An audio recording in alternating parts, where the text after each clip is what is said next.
Hello, everyone, and welcome to Walking Through the Bible. Life on this earth is short. We're born, and parents know from experience, before you know it, the child is walking, then going to school, then lo and behold, they're teenagers and above. Where did the time go? If we do not die young, our years number 70 to 85. There have some nations that have existed in some form or another for 1,000 years. And yet people alive today haven't lived even 10% of that time. That's why it is so important not to waste our time in sin, for life is too short to regret that later. For Job, though, even though life was short, for him it wasn't short enough. He would rather die and get things over with, for at least then his suffering would end. Let's see how else Job views life as we complete Job 14.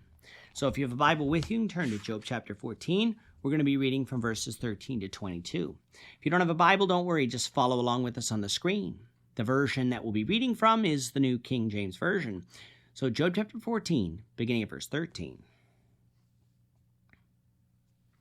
Oh, that you would hide me in the grave, that you would conceal me until your wrath is past, that you would appoint me a set time and remember me. If a man dies, shall he live again? All the days of my hard service I will wait till my change comes. You shall call, and I will answer you. You shall desire the work of your hands, for now you number my steps, but do not watch over my sin. My transgression is sealed up in a bag, and you cover my iniquity. But as a mountain falls and crumbles away, and as a rock is moved from its place, as water wears away stones, and as torrents wash away the soil of the earth, so you destroy the hope of man.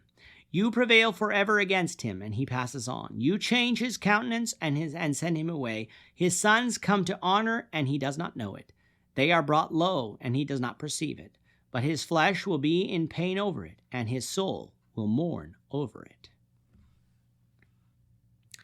If you were to describe Job's current outlook on life, you would describe it as gloomy, dismal, or sad. He is suffering so much. There is no redeeming factor, it seems, that Job can find in living.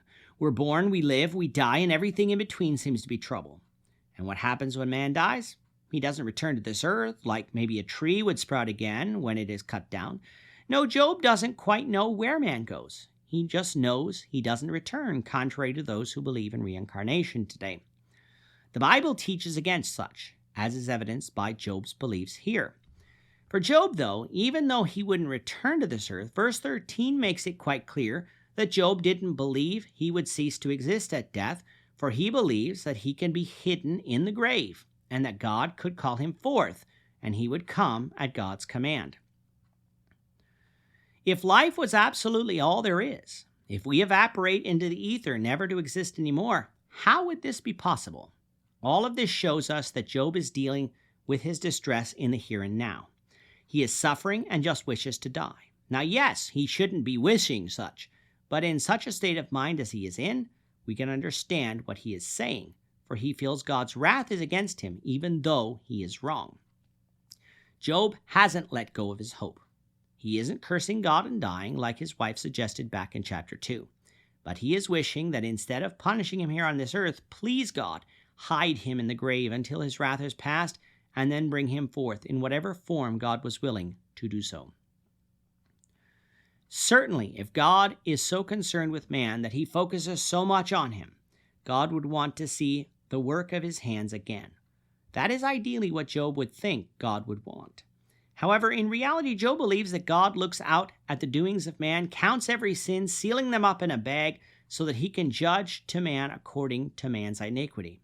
And sure, God has the power to do that. It is as sure as the mountain crumbles away, and as the rock is moved from its place, as the water wears away stone, and as the torrents wash away the soil of the earth. God can destroy the hope of man, and God will prevail forever in all of his doings, no matter what they are. To Job, God is acting indifferent to man, punishing him seemingly on a whim, without revealing to him why. The question is, does God act this way? Concerning sin, yes, God sees every sin, even the little ones. But God is desiring to forgive all of those sins. He doesn't want to hold each one against us. He sent Jesus to save us from sin, to set us free. All he asks of us is to obey Jesus in faith. That is very little, and yet mankind on the whole doesn't want to do it. Why? Pride. We would rather be our own people, do it my way, to be answerable to nobody. And you know what? God will allow us to do that. But rest assured, God sees all and he sees every sin, and he will judge us for every unforgiven sin. Mankind will lose their hope of heaven if we choose to remain unforgiven. Let's not find ourselves in that position. Let's obey Jesus according to the New Testament today. For Job, a gloomy view of life leads to a rather gloomy picture of God. Sure, Job hasn't lost his faith in God. He hasn't cursed God, but he doesn't like what he believes God is doing. And that's the problem. He isn't considering any other alternatives. The only one left, which is that God isn't doing this, but somebody else is. And that lack of consideration will be the basis for God's reproval later on in this book. With the end of chapter 14, we complete the first round of speeches between Job and his friends that began back in chapter 4. The Lord willing, in the next lesson, we will begin the second round of speeches, so we invite you back for that lesson. With that, our time is up for today. The Lord willing, we hope you'll join us for tomorrow's discussion of Job chapter 15, verses 1 to 16, as we continue our walk through the Bible, one verse at a time. We thank you for watching Walking Through the Bible today.